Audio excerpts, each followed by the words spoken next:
Bonjour à tous, la famille Olympique de Marseille, c'est Francky Foot, j'espère que vous allez bien. On se retrouve aujourd'hui pour une nouvelle vidéo, un petit JT Actu OM comme d'habitude. On va parler un petit peu de mercato, hein. Voilà, on est en pleine période de mercato, l'OM est très actif. Donc voilà les gars, comme d'habitude, Marseillais, Marseillaises, supporters, supportrices d'autres clubs, vous êtes les bienvenus. Tant que vous avez le respect, il n'y a pas de problème. Donc voilà, installez-vous. On va commencer ce petit JT Actu OM. Les gars, il fait très chaud. Je vous le dis dans la pièce, il fait très chaud. Si je mets le ventilo, ça va vous rendre fou les oreilles. Donc voilà, il fait très chaud. Je vous le dis. Donc voilà, avant de commencer, je récupère mon téléphone normalement la semaine prochaine. Donc il y a un petit peu de retard, etc. Le temps qu'il répare le téléphone, tout ça. Donc c'est pour ça que je sais que la qualité, elle vous plaît de ce téléphone que j'ai actuellement. Donc tant mieux, hein, je suis content. Par contre, voilà, je peux pas faire les montages photos, etc. Générique du début, générique de fin. Voilà, donc vous inquiétez pas, dès que j'ai mon téléphone, on continue comme avant. Voilà les gars. Alors l'OM va avoir un troisième maillot orange. Hein. Voilà, c'était déjà confirmé. Donc franchement, il est magnifique. Hein. Allez voir sur les réseaux, vous pouvez le voir, il est disponible. Donc il est très beau. Voilà, je valide. On a les détails donc du transfert de Greenwood à l'OM. Alors avant, on nous dit que bon, il y avait bien Naples, la Lazio, Benfica, Dortmund, la Juve, l'Atlético Madrid. Donc il y avait du beau monde sur Greenwood et c'est l'OM qui a raflé la mise. Donc voilà. Ensuite, pour les détails de son transfert, donc c'est 23 millions d'euros plus 8 millions de bonus. Ensuite, on nous dit que le montant sera reversé à Manchester United s'il reste au moins 3 ans, donc les bonus des 8 millions. Une plus-value donc de 50% pour Manchester. Et là, on nous dit aussi qu'apparemment, le club anglais, donc de Manchester, a inclus une clause de rachat, mais le montant n'a pas filtré.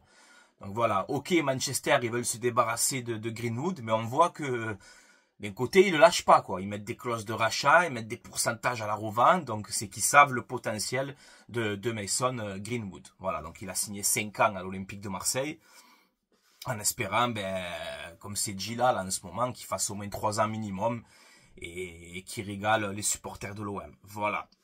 Højbjerg, donc ça se prononce bien Højbjerg, hein, le joueur de Tottenham. Donc il a passé sa visite médicale, ok, il n'y a pas de problème. Il a disputé même il a fait son premier entraînement ce matin, il me semble aussi. Donc on a une petite info aussi sur lui, c'est qu'il va porter le numéro 23. Et le numéro 23 est celui actuellement de Ismaïla Sarr. Donc Ismaïla Sarr va quitter l'Olympique de Marseille très rapidement. Voilà, ça serait logique. Ensuite, Konrad De La Fuente. Bon, malheureusement, talent gâché, ce joueur, prometteur à ses débuts, avec Sampaoli et tout. Après, voilà, malheureusement, ça l'a pas fait pour lui à l'OM et ailleurs, hein, que des prêts où il n'a pas réussi, hein, Olympiakos, Eibar. Bon, là, on nous dit qu'apparemment, Konrad va s'engager en Suisse à Lausanne et pourrait être prêté dans la foulée par Lausanne à Nice. Voilà, bon, il faut attendre encore des confirmations. Ensuite, concernant le gardien de but, on sait que l'OM donc cherche un gardien pour remplacer Paul Lopez qui va partir à Como en Italie. Donc là, ça parle de Samba, de Jorgensen, une piste secrète qu'on ne sait pas, apparemment.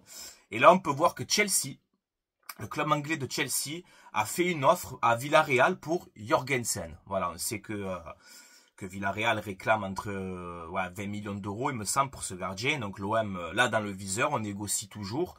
Mais on peut voir que Chelsea arrive en force et va faire une offre pour le gardien danois de Villarreal. Voilà. Donc concernant Ismaïla Sarr, les gars, on y vient. Là, on nous dit que les négociations avancent bien entre Marseille et Crystal Palace. Voilà. Il y aurait eu aussi une première offre de Crystal Palace refusée par l'OM. Donc, ils sont en train de négocier le montant du transfert. Surtout qu'on nous dit que Ismaïla Sarr a un accord contractuel avec le club anglais de Crystal Palace et qu'il veut retourner en première ligue. Donc, voilà. On l'a acheté, je crois que c'est 15 millions. Donc voilà, si tu arrives à le vendre entre 15 et 20, ça serait bien pour l'Olympique de Marseille. Donc voilà, Ismaïla Sarr à Crystal Palace, c'est bouillant. Restez à l'affût. Attention au club saoudien aussi. On sait qu'il a la cote en Arabie Saoudite, mais le joueur veut retourner en première ligue, donc voilà. Et en plus, comme je vous ai dit, Emile Højbjerg a pris son numéro le 23. Ensuite, on nous dit, d'après une info de l'équipe, de Fabrizio Romano aussi, que les discussions avancent très bien entre Marseille et Arsenal pour l'attaquant de 25 ans, Eddie Nketiah. Donc là, apparemment, c'est peut-être la prochaine recrue de l'Olympique de Marseille. On a de bonnes relations avec Arsenal, hein. Vous le savez, hein, Tabarez, Saliba, tout ça. Tu vois, donc on s'entend bien avec eux. Je pense que ce dossier peut s'accélérer rapidement. Voilà, le joueur veut venir à l'Olympique de Marseille. Le joueur a dit oui pour le projet de l'OM. Donc je pense que les dernières négociations, ça va être pour le montant du transfert aussi. Je pense que tout ce qui est contrat et tout, à mon avis, je pense que l'OM, ils sont déjà d'accord. Donc voilà, est-ce que c'est un prix avec option d'achat obligatoire? Est-ce que ça sera un transfert sec? On verra bien, mais Nketiah, l'OM, c'est vraiment proche. Voilà, donc on verra bien par la suite. On peut voir aussi que les dossiers Wang, donc le milieu gauche de Wolverhampton, et Alexis Sanchez sont toujours ouverts. Voilà, vous savez que l'OM doit aussi libérer des places extra-communautaires, hein, pour faire venir des Sanchez, des Carboni, des joueurs comme ça. Donc voilà, et puis justement pour libérer une place extra-communautaire, l'OM pourrait vendre à la surprise générale, hein, quand même, je ne l'ai pas vu venir celle-là, Amir Murillo. Alors, moi, j'aurais plus vendu personnellement Luis Enrique, hein, c'est pour libérer une place extra-communautaire. Murillo, je l'aurais gardé en titulaire ou en doublure, plutôt en doublure, moi, personnellement. Mais voilà, à surveiller Murillo. Alors, concernant les arrières droits, tu as Klos, Lirola, Murillo. Klos va partir à Nice pour 5-6 millions d'euros. Si tu vas Murillo aussi, ça veut dire que il va te rester que Lirola au poste d'arrière droit. Donc, il va falloir recruter un arrière droit titulaire. De toute façon, arrière droit, arrière gauche. Il faut recruter dans ces deux postes. Voilà, vendre Ulysse Garcia, prendre un arrière gauche pour concurrencer Quentin Merlin. Et sur le côté droit, ben moi, j'aurais aimé garder Murillo et acheter un autre latéral droit. Mais là, du coup, si Murillo s'en va, je sais pas, Lirola, franchement, j'y crois pas, moi, au grand comeback là de Lirola. J'y crois pas, personnellement. Donc, tu peux te retrouver sans arrière droit, quoi, tu vois. Alors, est-ce que l'OM va faire un arrière droit en sec et prendre un petit jeune en prix avec option d'achat? On verra bien par la suite. Pour l'instant, on va les laisser travailler. Concernant aussi la venue donc de Pierre-Emile Højbjerg de Tottenham, apparemment, ce qu'on nous dit, un truc de fou, les gars, que c'est Guardiola qui aurait conseillé Roberto De Zerbi de le recruter, et ils auraient même dîné ensemble, Guardiola et De Zerbi. C'est quand même incroyable, tu vois, cette petite info là. Donc voilà, Guardiola, on peut voir qu'en tout cas, il valide le transfert de Højbjerg à l'OM. Voilà, il aurait parlé avec De Zerbi. C'est quand même incroyable, les gars. Ensuite, concernant le poste de numéro 10, on m'a beaucoup parlé de lui, donc je vais vous le proposer. Ça m'a beaucoup parlé de ce joueur, c'est James Rodriguez, qui est à Sao Paulo, qui est libre de tout contrat. C'est-à-dire aujourd'hui, il peut s'engager dans n'importe quel club. Pareil, je crois que c'est une place extra-communautaire aussi s'il signe, si tu veux t'intéresser à lui. Alors voilà, il a 32 ans, il connaît la Ligue 1, il a joué à Monaco, c'est le meilleur joueur de la Copa América, pour moi, James Rodriguez. Il a fait une Copa América incroyable, il veut revenir en Europe. Et voilà, vous êtes plein de supporters à me demander, dire Francky, propose-le dans tes vidéos, James Rodriguez, etc. Donc je le propose. Est-ce que l'OM, pour vous, doit se positionner sur James Rodriguez en cas d'échec de Carboni ou de Sanchez ou quoi? Je vous le propose comme ça. Ça peut être un bon coup, surtout financièrement, vu qu'il est libre. Donc une petite prime à la signature et un salaire potable. Pourquoi pas? Pourquoi pas? Dites-moi en commentaire si vous validez une possible arrivée de James Rodriguez. Mais bon, j'y crois pas, mais on sait jamais. L'OM est très actif dans ce mercato. Donc pourquoi pas? Ensuite, on va analyser aussi ce mercato quand on voit un peu les dernières recrues, donc Brassier, Højbjerg, Greenwood, peut-être Nketiah, un prêt avec option d'achat obligatoire. Et ça me fait penser, voilà, un petit peu au mercato de 2021. Je sais pas si vous vous en souvenez, le mercato de Sampaoli, on faisait un peu ces transferts comme ça où tu faisais des prêts avec option d'achat obligatoire. C'est-à-dire que, rappelez-vous, Guendouzi, il arrive en prêt avec option d'achat obligatoire. On a eu aussi, je crois, Paul Lopez, Under, tu vois, tous ces joueurs-là. Ils venaient à l'OM, prêt avec option d'achat obligatoire. Mais pour que l'OM valide aussi ces joueurs de talent, quand même, hein, c'est des bons joueurs, tu vois. Mais il faut une qualification en Ligue des Champions obligatoire. Et je pense, dites-moi en commentaire ce que vous en pensez, mais ça y ressemble beaucoup avec ce mercato de 2021. Là, si on compare, voilà, comme je t'ai dit, Højbjerg, pardon, c'est un prêt avec option d'achat obligatoire de 13-14 millions. Brassier, je crois que c'est un prêt avec option d'achat obligatoire aussi de 10 millions, je sais plus, ou si c'est un transfert sec. Greenwood, c'est un transfert assez particulier. Koné, c'est 12 millions plus des bonus, mais il n'y a pas de prêt.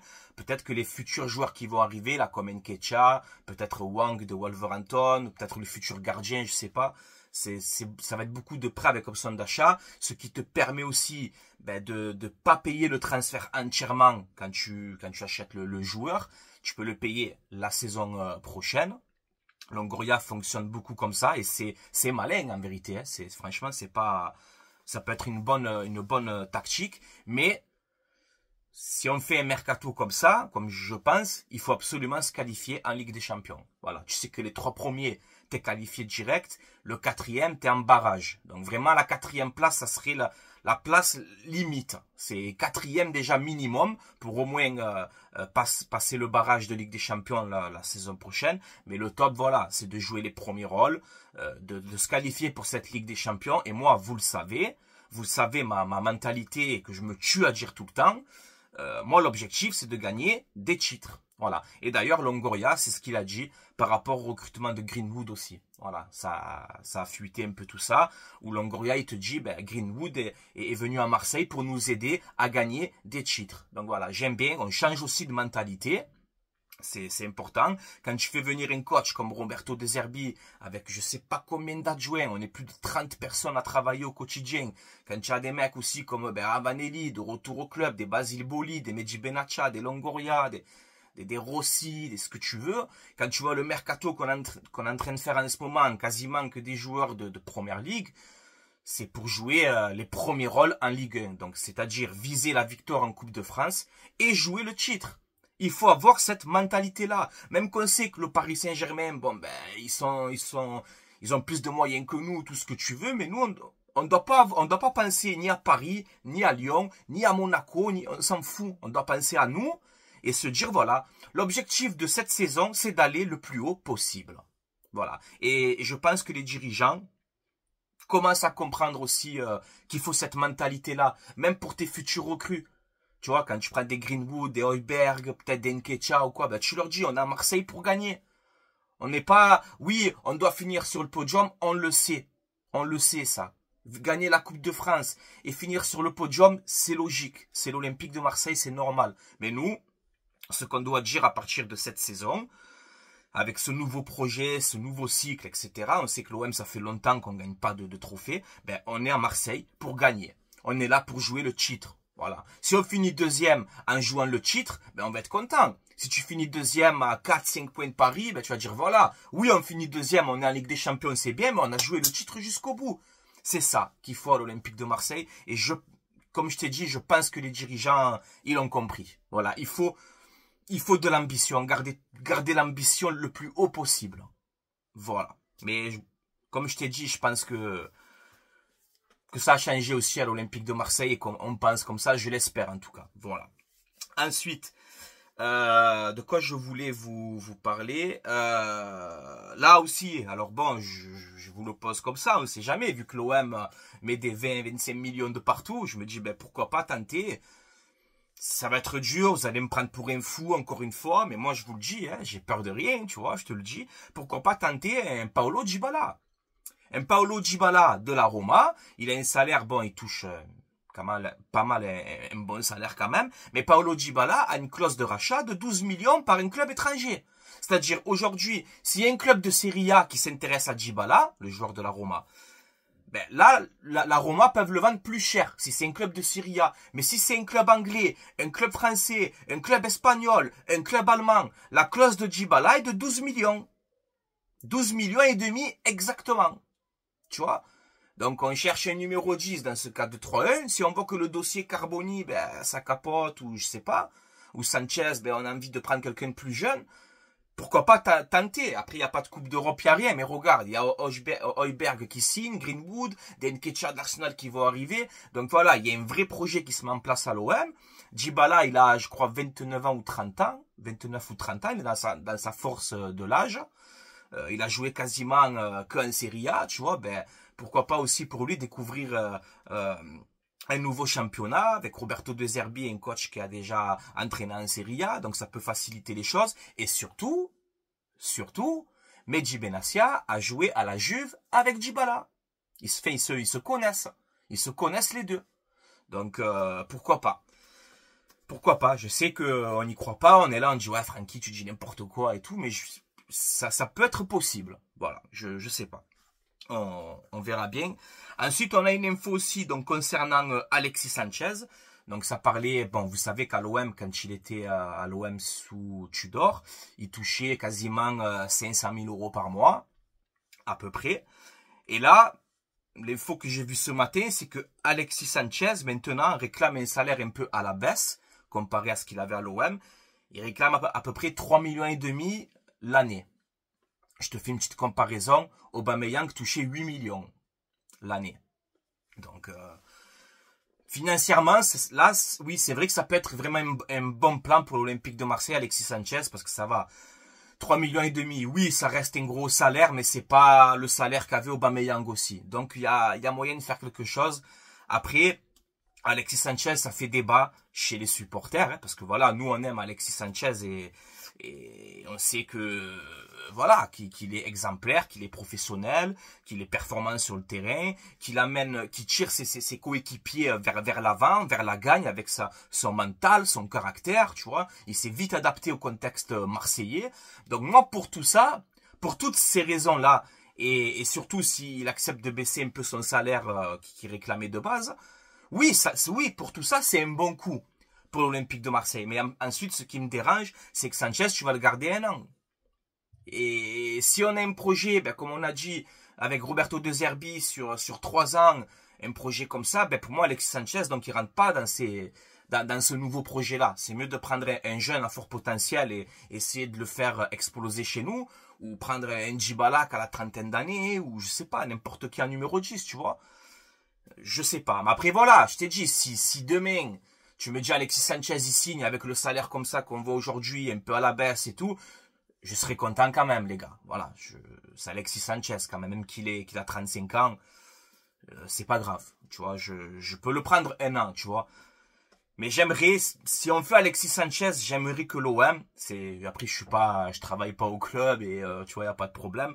J'essaye d'aider, j'essaye de conseiller, si ça peut aider l'OM, je sais pas. Mais si on signe Alexis Sanchez, ça serait bien de lui faire par exemple 1 an, plus 1 année en option. Voilà. Comme ça, ben, il te fait sa saison chez toi. S'il est performant comme d'habitude, ben, tu peux enclencher une 2e année. Comme ça, s'il a les capacités physiques et tout, ben, il reste encore un an de plus. Tu vois. J'aimerais un arrangement comme ça.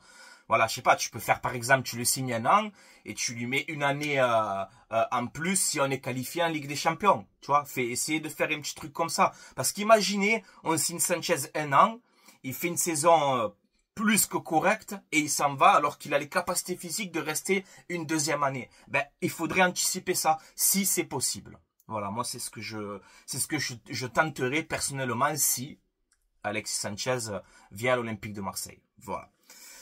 Bon, ben on a fait un petit peu le tour, les gars, sur cette vidéo. J'espère que ça vous a plu encore une fois, que vous prenez du plaisir à suivre les JT comme ça. J'essaye d'être le plus sérieux possible et de vous donner les meilleures infos les plus crédibles. Voilà, donc comme d'habitude, les gars, À vous de commenter, hein, Marseillais, Marseillaise, supporters, supportrices d'autres clubs, il n'y a pas de problème. À vous de commenter, de me dire un peu, de me faire partager vos avis sur ce qu'on vient de voir, sur ce qu'on vient d'évoquer dans cette vidéo. Et voilà, n'hésitez pas aussi au passage à mettre un petit pouce bleu et à vous abonner à ma chaîne YouTube. C'est gratuit, c'est totalement gratuit. On approche les 12 000, donc je vous en remercie énormément les gars de votre soutien, de vos messages. Franchement, j'ai une communauté incroyable et je suis fier de cette expérience aussi qu'on vit sur YouTube, hein, tu vois. Je suis quand même assez fier et surtout je suis fier de la Team OM qu'on a en ce moment sur ma chaîne et sur d'autres chaînes, hein, des frérots aussi. Mais voilà, je tiens vraiment à vous remercier pour votre sérieux, pour vos commentaires, pour votre analyse aussi. Hein. Il y a beaucoup de débats en commentaire, j'aime bien. Là, comme je t'ai dit, voilà, je dois récupérer le téléphone la semaine prochaine. Donc les gars, ce téléphone que j'ai actuellement, je l'emprunte pour faire des vidéos, mais je peux pas le garder tout le temps. C'est le téléphone de ma compagne, donc voilà, elle s'en sert, tout ça, tu as compris. Mais voilà, dès que je récupère mon téléphone, les gars, comme d'habitude, montage, etc., photo, pas photo, générique de début, générique de fin, comme tu le sais, comme je fais d'habitude.